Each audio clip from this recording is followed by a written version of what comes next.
আসসালামু আলাইকুম। সবাইকে স্বাগতম আমার ইউটিউব চ্যানেলে। আমি সামিয়া ইসলাম বলছি। আজ আমি আপনাদের সাথে শেয়ার করতে যাচ্ছি মলা মাছের চচ্চড়ি রেসিপি। নতুনদের জন্য কিছু টিপস সহ। অনেকের দেখা যায় মলা মাছ রান্না করার সময় ভেঙে যায়, সেই বিষয়ে আমি আমার আজকের ভিডিওতে আলোচনা করব। সাথে কম উপকরণে কিভাবে মলা মাছ আরও মজাদার করে তোলা যায় সে বিষয়ে বিস্তারিত আলোচনা করব। চলুন তাহলে দেখে নেই মলা মাছের রান্নার রেসিপি।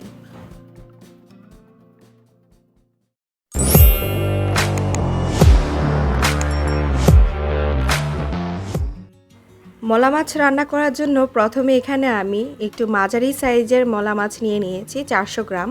আগে থেকে ভালোভাবে পানি দিয়ে পরিষ্কার করে পানিটা ছাড়িয়ে এখানে আমি একটি মাটির পাত্রে নিয়ে নিয়েছি।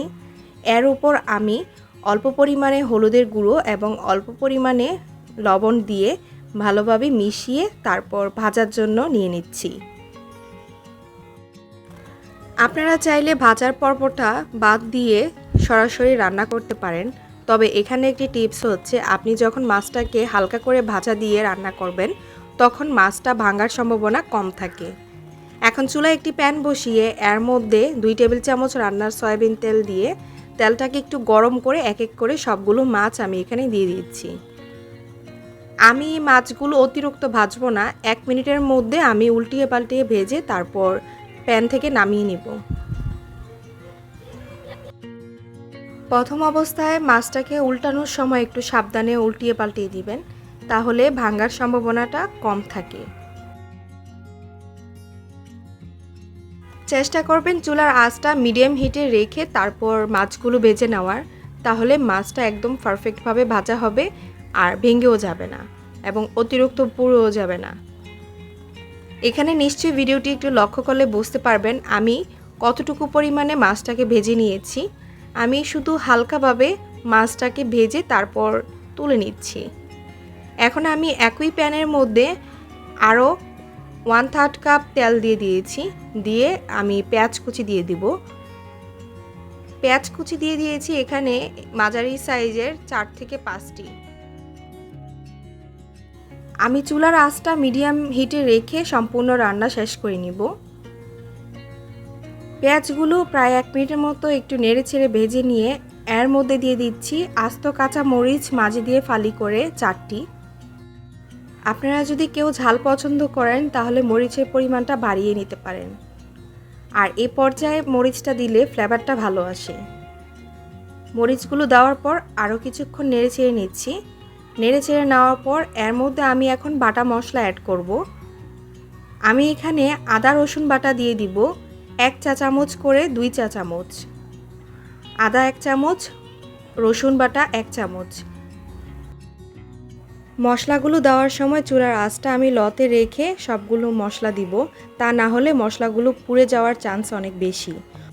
অথবা আপনারা চাইলে অল্প পরিমাণে পানি দিয়ে তারপর মশলাগুলো দিতে পারেন চুলার আঁচটা মিডিয়ামে রেখেই। লবণ দিয়ে দিয়েছি স্বাদ মতো, তারপর এখানে হলুদ দিয়ে দিচ্ছি 1 চা চামচ, সাথে দিয়ে দিচ্ছি মরিচের গুঁড়ো 1 চা চামচ। এখন আমি 1 টেবিল চামচের মতো পানি দিয়ে দিচ্ছি। পানিটা দিয়ে ভালোভাবে মশলাগুলো কষিয়ে নিচ্ছি।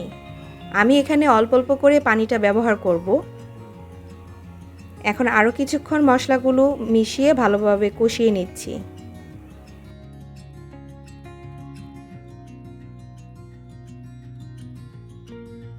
কিছুক্ষণ কষিয়ে নেওয়া হয়ে গেলে এর মধ্যে দিয়ে দিচ্ছি আমি পানি এখানে দিয়ে দিয়েছি 1/2 কাপ। পানিটা দিয়ে আরও কিছুক্ষণ মশলাগুলো কষিয়ে নিব। এ পর্যায়ে চুলার আঁচটা একটু হাইয়ে রাখলেও সমস্যা নেই। ঢাকনা দিয়ে ঢেকে কিছুক্ষণ পর ফিরছি।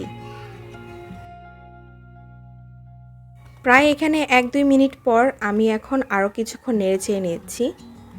আপনি যত ভালোভাবে মশলাগুলো কষাবেন যে কোনো রান্নার ক্ষেত্রেই ততই রান্নার স্বাদটা বাড়ে, তাই সময় নিয়ে ধৈর্য সহকারে মশলাগুলো কষানোর চেষ্টা করবেন। এ পর্যায়ে একটি আস্ত টমেটো ছোট ছোট করে পিস করে কেটে আমি এখানে দিয়ে দিচ্ছি। টমেটোগুলো মশলার সাথে একটু মিশিয়ে এর মধ্যে আগে থেকে ভেজে নেওয়া সেই মলা মাছগুলো দিয়ে দিব।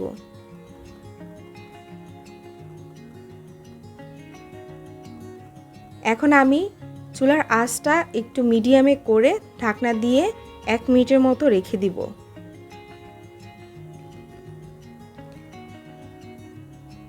1 মিনিট পর আমি ঢাকনাটা তুলে মলা মাছগুলো মশলার সঙ্গে ভালোভাবে মিশিয়ে নিচ্ছি। এখানে মাছগুলো নেড়েচেড়ে নেওয়ার সময় চেষ্টা করবেন কাঠের চামচ বা কাঠের কাঠি ব্যবহার করার জন্য, তাহলে হয় কি মাছগুলো ভাঙার সম্ভাবনা কম থাকে। যারা আমার এই রেসিপিটি নতুন দেখছেন তাদের এই রেসিপিটি যদি একটু হলেও উপকারে এসে থাকে তাহলে আমার এই ভিডিওটিতে একটি লাইক দিয়ে আমার চ্যানেলটি ভিজিট করে আসবেন। আপনি যদি আমার চ্যানেলে নতুন এসে থাকেন তাহলে অবশ্যই আমার চ্যানেলটি সাবস্ক্রাইব করে আমার সঙ্গেই থাকবেন। 1/2 চা চামচ জিরা গুঁড়োর সাথে 1 চা চামচ পানি মিশিয়ে আমি মাছগুলোর মধ্যে দিয়ে দিব। আপনারা চাইলে জিরা বাটাটা ব্যবহার করতে পারেন, সেক্ষেত্রে যখন আমি আদা রসুন বাটাটা দিয়েছি ওই সময়টাতেও ব্যবহার করতে পারেন। জিরা বাটাটা পানির সঙ্গে মিশিয়ে দেওয়ার কারণটা হচ্ছে আমি যদি এখানে সরাসরি জিরের গুঁড়োটা দিতে যেতাম তাহলে মশলার সঙ্গে জিরে গুঁড়োটা ভালোভাবে মিশতে চাইতো না। আর এভাবে দেওয়ার আরও একটি কারণ হচ্ছে আমি প্রথম অবস্থায় যদি জিরে গুঁড়োটা দিয়ে দিতাম তাহলে মশলাটা কালো হয়ে যেত। কথা বলতে বলতে এখানে আমি 1/4 কাপ পানি দিয়ে দিয়েছি। পানিটা দিয়ে আরও কিছুক্ষণ নেড়ে চেড়ে চুলার আঁচটা আমি লতে রেখে ঢাকনা দিয়ে কিছুক্ষণের জন্য রেখে দিব। এখানে চুলার আঁচটা কেমন থাকবে আর পানির পরিমাণটা কেমন রাখবেন সেটা ডিপেন্ড করে আপনার রান্নার উপর এবং আপনার প্রয়োজনের উপর। ঢাকনাটা প্রায় 1-1.5 মিনিট পর তুলে চুলার আঁচটা আমি বন্ধ করে ধনিয়া পাতা দিয়ে দিয়েছি। ধনিয়া পাতা কুচি করে আমি আমার প্রয়োজন মতো দিয়েছি এখানে। এখন আমি একটু উপরে নেড়ে চেড়ে নিচ্ছি, নেড়ে চেড়ে ঢাকনা দিয়ে ঢেকে আরও কিছুক্ষণ রেখে দেব চুলার আঁচটা বন্ধ করে, তারপর আমি আপনাদেরকে পরিবেশন করে দেখাচ্ছি। দেখলেন তো কত সহজ করে আমি আজকের রেসিপিটি আপনাদের সামনে উপস্থাপন করেছি। আমার রেসিপিটি যদি আপনাদের একটু হলেও উপকারে আসে তাহলে আপনি চাইলে আপনার ফ্যামিলি এবং ফ্রেন্ডসদের সাথে ভিডিওটি শেয়ার করতে পারেন। এছাড়াও আমার চ্যানেলে আরও বিভিন্ন ধরনের রেসিপি আপলোড করা আছে সহজ করে, আপনারা চাইলে আমার চ্যানেলটি ভিজিট করে আসতে পারেন। আমার এই রেসিপিগুলো ফেসবুক পেজে আপলোড করা হয়। আপনারা যারা ফেসবুকে আমার রেসিপিগুলো দেখতে চান আমি নিচে ডেসক্রিপশন বক্সে লিঙ্কটা দিয়ে দিব, আপনারা লিঙ্কে ক্লিক করে আমার ফেসবুক পেজে গিয়ে আমার রেসিপিগুলো দেখতে পারবেন। আমি আজকে যেভাবে রান্না করেছি আপনি যদি ওইভাবে বাসায় ট্রাই করেন তাহলে ইনশাল্লাহ আপনিও যখন মাছগুলো রান্না করবেন আপনার মাছগুলো ভাঙার সম্ভাবনা কম থাকবে। নতুনরা চাইলে এভাবে রান্না করতে পারেন। আর আপনারা যদি কেউ এই রেসিপিটি বাসায় ট্রাই করেন তাহলে অবশ্যই কমেন্টস করে জানাতে ভুলবেন না। এরকম আরও নিত্য নতুন রেসিপি দেখতে আমার চ্যানেলটি সাবস্ক্রাইব করে সঙ্গেই থাকুন। আজকের রেসিপিটি এই পর্যন্তই ছিল। পরবর্তীতে নতুন রেসিপি নিয়ে আবারও দেখা হবে।